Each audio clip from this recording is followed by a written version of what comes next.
Europeans left their shores to sail west to find a landmass. This was later called the Americas. This happened 500 years before Christopher Columbus did his famous sail there.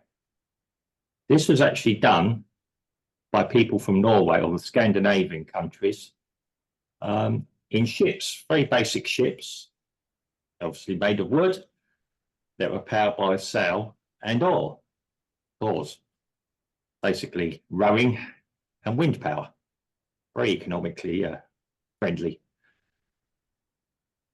Now, yeah, the Vikings, they had technology to build very, very efficient, good ships, despite, if you like, not really being able to write or even read. Not as we would understand it today. More oral and learning how to do skills and crafts by their hands. But this was still technology to them. They managed to adapt technology to do farming and other things. So this was without actually probably understanding actual mathematics and everything else. And yeah, they were able to build houses, etc., like most people across the region were. But they weren't the first people or the earliest people to be able to do things. Obviously, there was the great Egyptian structures, which were built when they had a knowledge of maths, they had a knowledge of writing, reading, probably education, and any other things they needed to do their farming, their food production for their food production, and even musical instruments, and also, yeah, to do warfare as well, able to make spears, swords, and shields, and chariots. All technology. We might consider it rudimentary today, some of it, but it was technology to them. It required know-how, crafts, ideas, and they understood other things such as philosophy, which feeds into all this. Yeah, so they were able to adapt to their environment, use technology to adapt to their environment and for pleasurable purposes as well. I'm going to move forward now and move forward towards the printing press. Okay, it's a big leap in between, but probably the next big thing to actually ever happen was the ability to print information and distribute information en masse. We often think that the mid-1400s was the time that mass printing started, the ability to print started. They've actually yet found printed material that dates from 868 AD. Yeah, I know it's a kind of a revelation to me. I won't say in great quantities, but they have found something they believe was printed at that time. So, however they did it, I mean, the process of printing then was simple. Just some carved blocks, and you put some ink or some kind of coloured fluid on it, and you just lay it on top. You can repeat this process as many times as you want until you run out of the coloured liquid. But yeah, so yeah, it's but again, it's a technological. It was a technological advance. So certainly in the mid-1400s, the Gutenberg press, and then William Caxton later in England. So this was the start of being able to, if you like, offer knowledge to the wider population. Remembering even at that time, not everybody could read, let alone write. But it's something that those that could read could utilise and do something in their own house. They didn't have to go to a theatre, or they didn't have to go to a reading, or they didn't have to go to a specific reading room to actually look at written material, even a church, even a religious house even. So they could start to have, like, their own educational independence, the abilities to start to think for themselves. And at the time, just after that, I mean, I started to print the Bible, which was probably the first mass-produced material or book or information.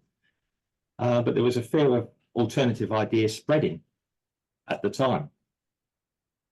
For example, you know, there were ideas, counter religion, counter the establishment, if you like, politics, different ideas, different philosophies that were not part of what the establishment wanted to propagate, and include the church in that as well, which was part of the establishment.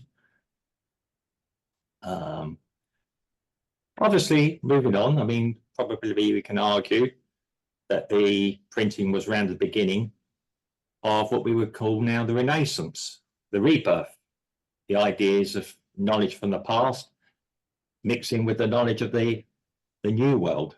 In fact, probably what we call our modern times. Obviously, there was a lot of thinking and ideas coming at the time. Leonardo da Vinci being one that does come to mind, quite at the front of the mind in his ideas. He didn't always make a lot of his ideas from the sketches, but there were later ideas that would come into fore or come into physical being a lot later. Not necessarily in the way that he put it, but yeah, he came up with some concepts. Again, he wasn't the only one. Just what we look at today is just doodles. Hey, but that's the fag packet sketches, as we used to call them, or the envelope sketches. Yeah, that's where ideas start. But yeah, at that time, the Renaissance was an understanding of how the universe operated, nature, and medicine. I'm going to say this about, understanding, again, it's to do with technology, the design, the understanding of the universe. If you, despite what people say, and I started this with Christopher Columbus,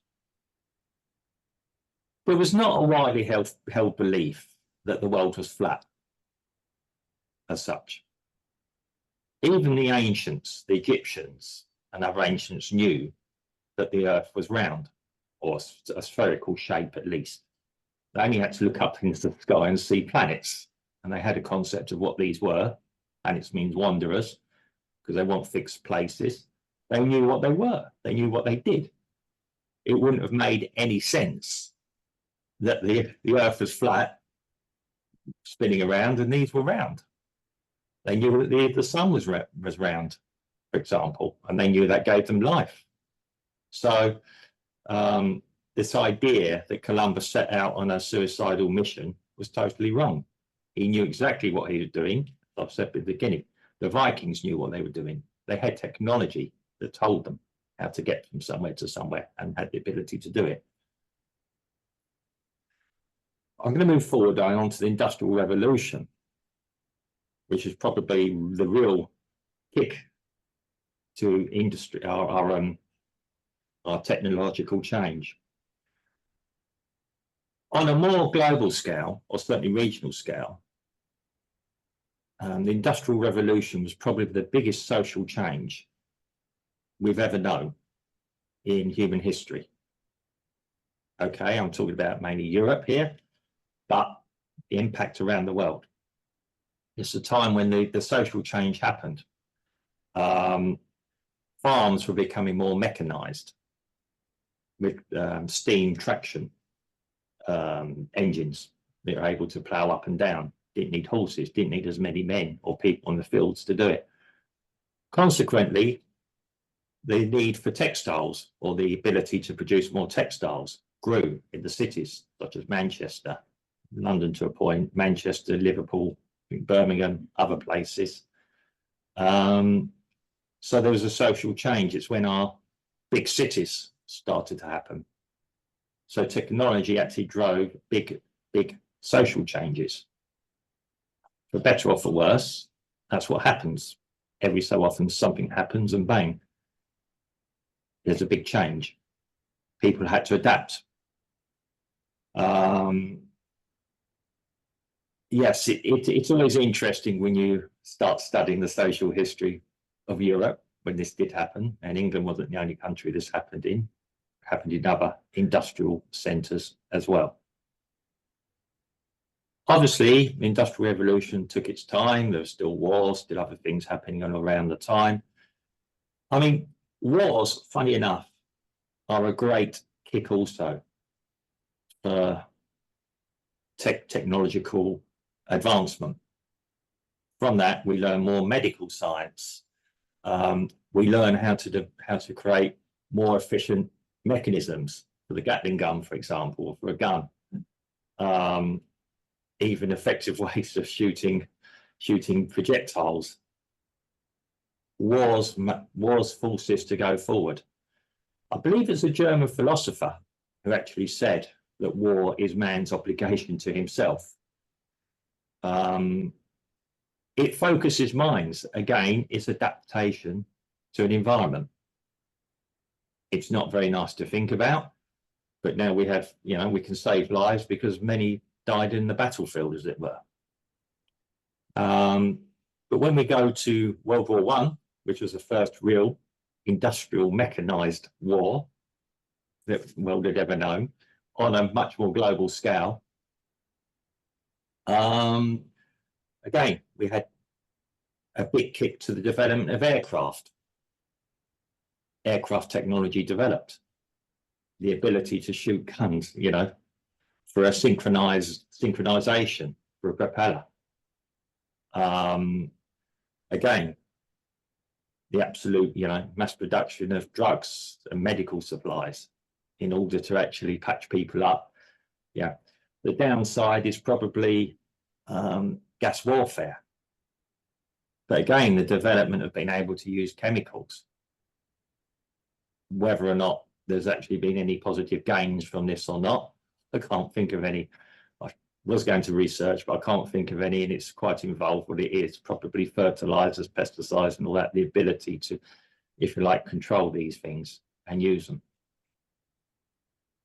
Obviously, World War I was very, very rapidly followed by World War II. You could almost argue the two ideas were socially linked, socially and economically linked. Certainly the technology was getting more and more widespread. There was a universal technology, the ability to build better ships, the ability to build, say, better vehicles for transport was across Europe. Germans were able to make vehicles.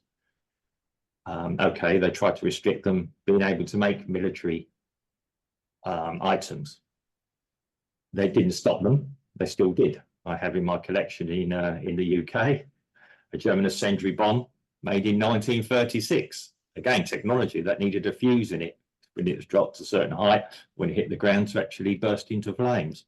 It's all diffused, by the way, if anyone's commenting, and I believe it's all legal. It's made of magnesium, so there's an understanding that magnesium burns very, very viciously when it's ignited.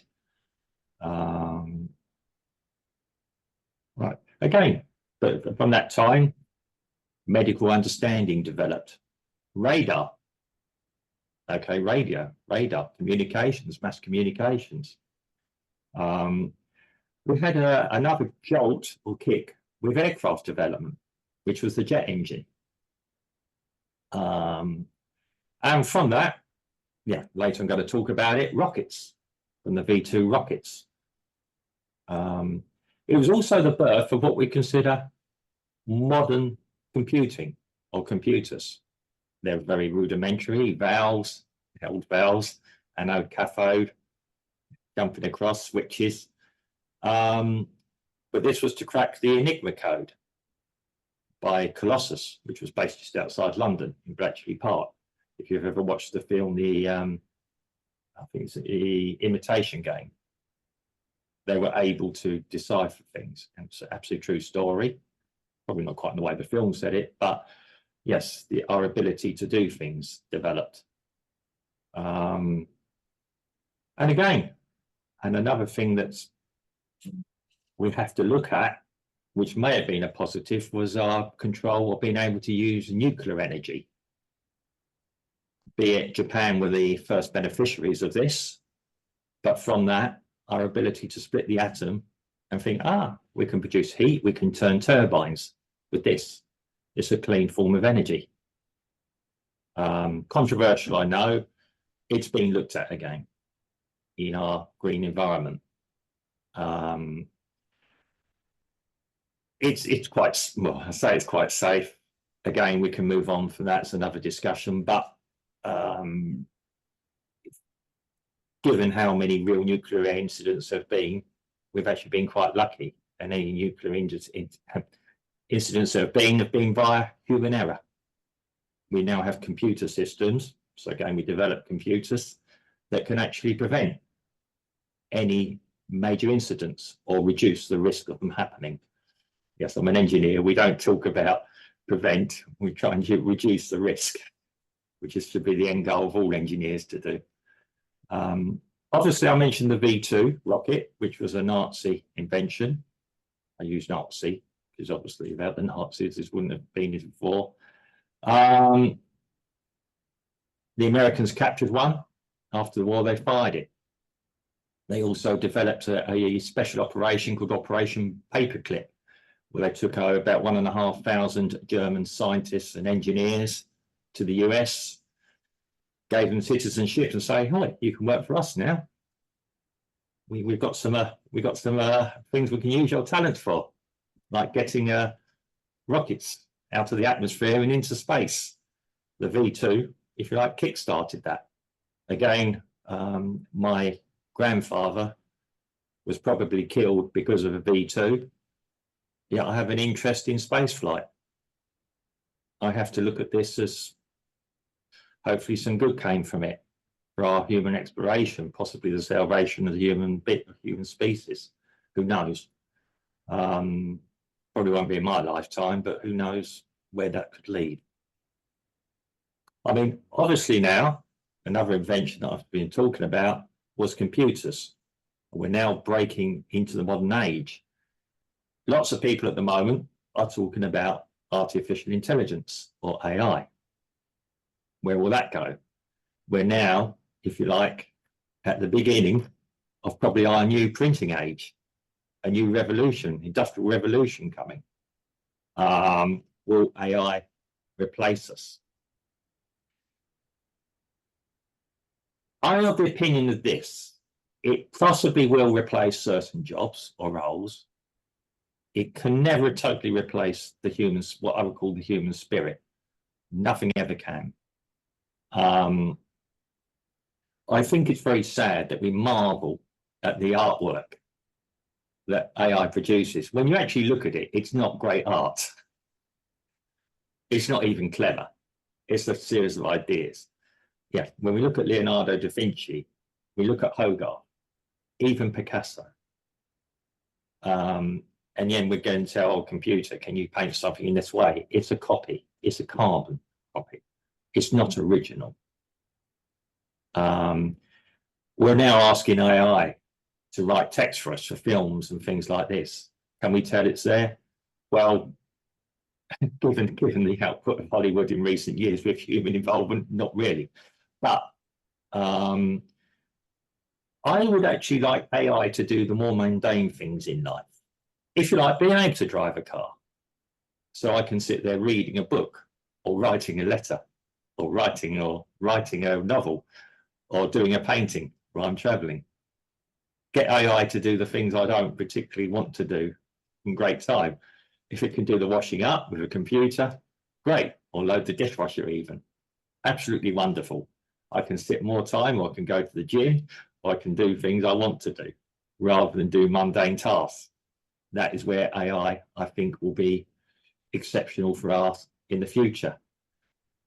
I mean, there's the argument that AI could lead to a universal salary for everyone. AI does everything, makes money. We then have a choice. We can learn a skill and earn a bit more, or we can just live on a basic income. I'm going to hand this over to Steve now. See what his thoughts are.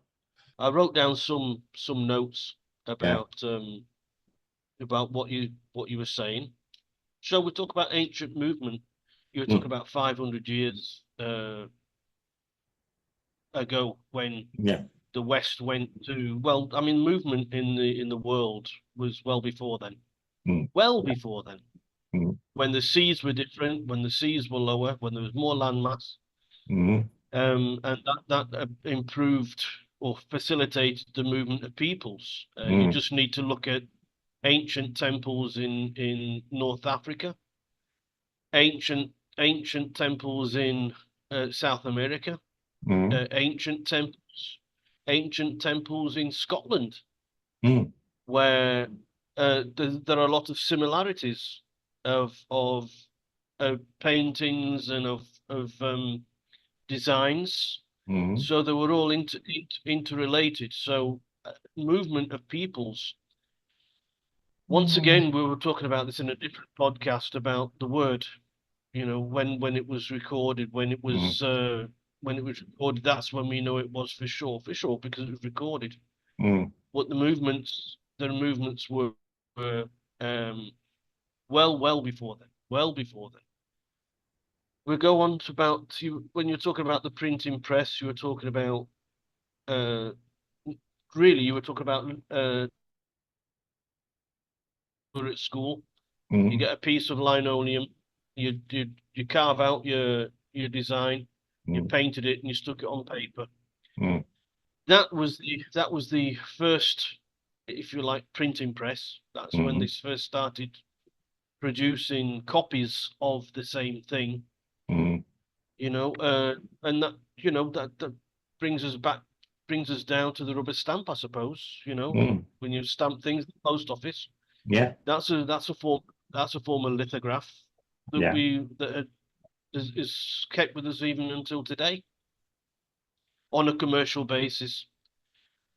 And then when you talk about the printing press, the Gutenberg printing press, Mm. yeah, that was Mm. that sort of like in the, I suppose, 1500s, I suppose. 14. I'm Yeah. not sure when. Yeah. 1400s. Yeah. 15th 14, century. Yeah. right. Yeah. Yeah. When that was done, kudos to him. But that was the beginning of the coming up to the typewriter, Mm. if you like, you know. Yeah. The Industrial Revolution. You talk Mm. about the Industrial Revolution. We accept that as being sort of this. If we look at a line of time, you know, Mm. the time it's only this little tiny part where the Industrial Revolution and technology came Mm. in. But saying that, you have to ignore how the pyramids were built, how the Mm. great temples were built, how structures were built on hillsides in really remote places.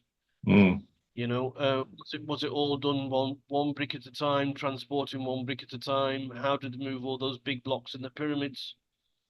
That was all through technology at their Mm. time with using the materials that they had. Yes. You had what moved the Industrial Revolution at them times was, of course, Mm. the Bronze Age, Yeah.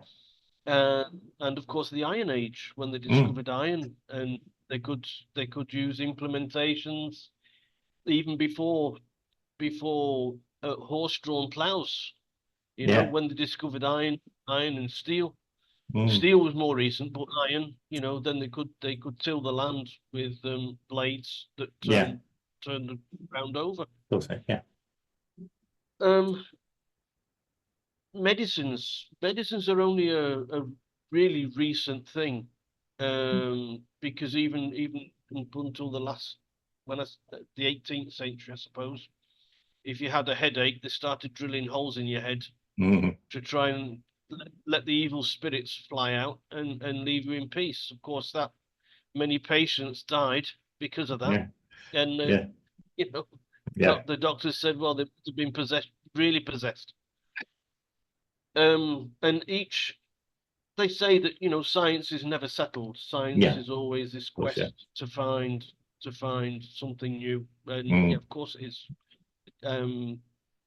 I we were told that eating the yolk of an egg was where all the cholesterol was, and then Mm. shortly later after that, apparently it was the white of the egg and the yolk of the egg safe.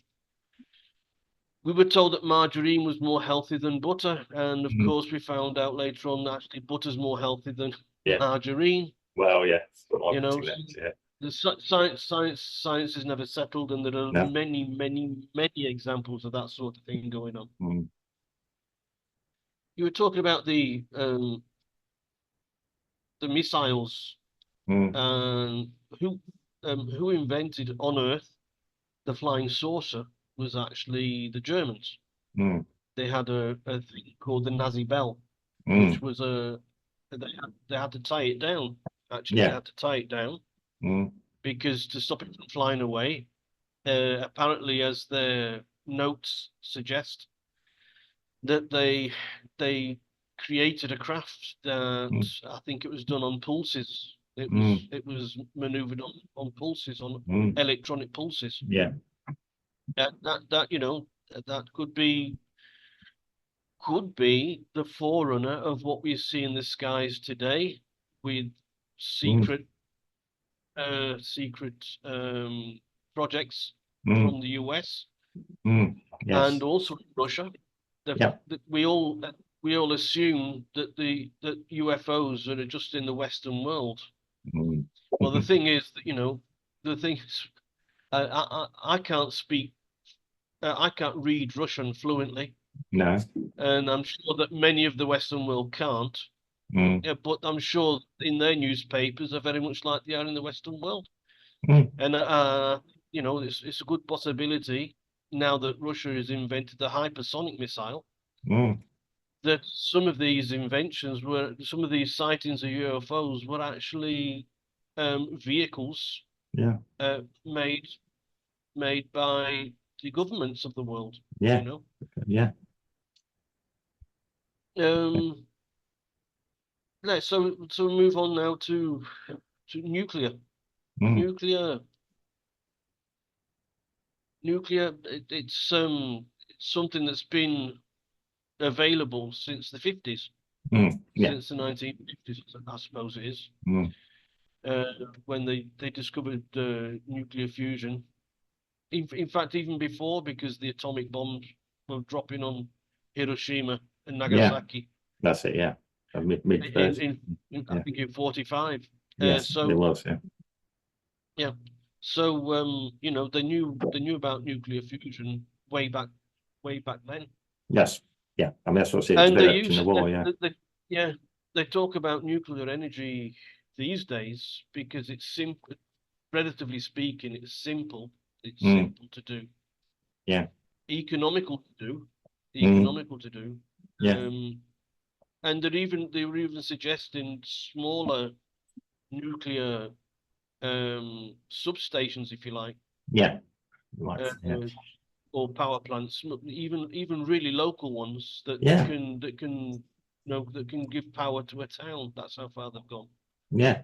Yeah. I mean, yeah. I've yet to see that happen, but I've yet to Well, see yeah. that happen. And Who, then of course we go to the things that weren't allowed to be publicized. They were yeah. killed in the tracks, like over Unity engines, Mm. over Unity machines, where a machine would produce more power than it used to, Yeah. because in a power station you need energy to Mm. produce the energy, Yeah. Yeah. So nothing for and free. so Yeah.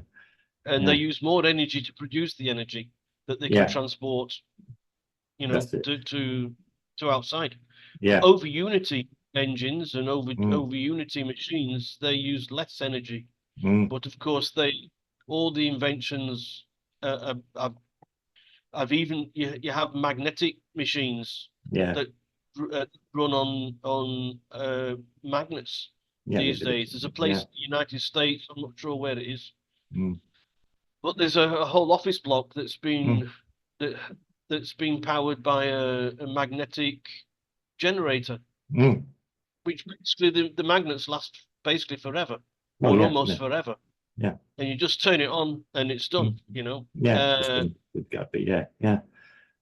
So, we're talking about technologies Mm. way beyond nuclear, because if Mm. every house had a magnetic generator, Mm. an electric generator on magnets, Mm. then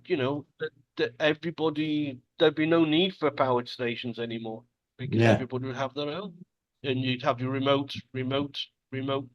generated power stations for your Mm. farmhouse, Oh, yeah. you know, without having to run cables everywhere. So Yeah. in the end, what I'm talking about is that as science is an ongoing, it's never ongoing Yeah. subject, you know, that you can have there are no limits.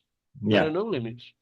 Yeah. Well, that's it. Their imaginations, and You know, that's what I said from the Renaissance. Things, imagination. I can dream up something, draw it on a bit of paper here. Doesn't mean I can make it right this moment. Doesn't mean it can't be made at some time in the future. This is why that's you what said, that's what the guy from Apple did.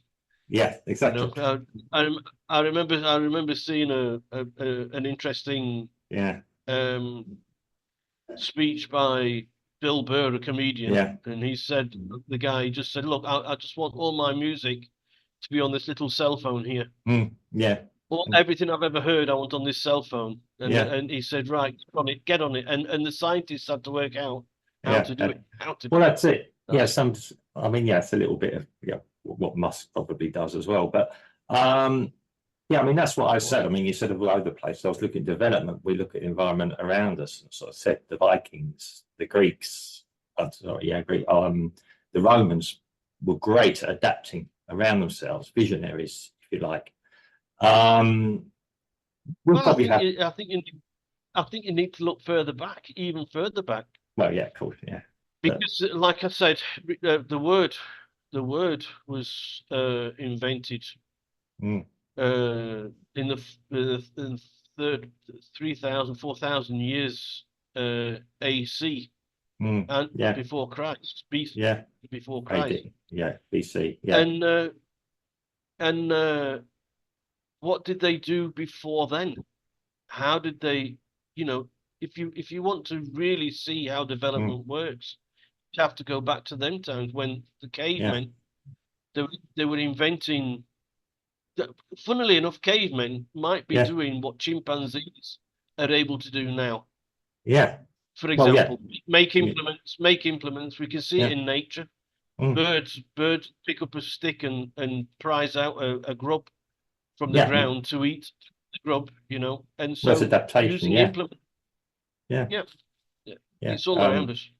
Yeah, I mean, it's a yeah, I mean, that's the point I was trying to say. Go back. I mean, how far back could it go? But it's an interesting thing to think about. I mean, years ago, I saw we had a TV series in the UK in the 70s, I think it was, called Connections, James Burke, and it explained all this, how everything's interrelated, how we are looking at it. Now, this is what's happening in science. For years, they tried to separate the idea of technology and science. This is this, you're an engineer, or electronics, you're an engineer, this, chemical.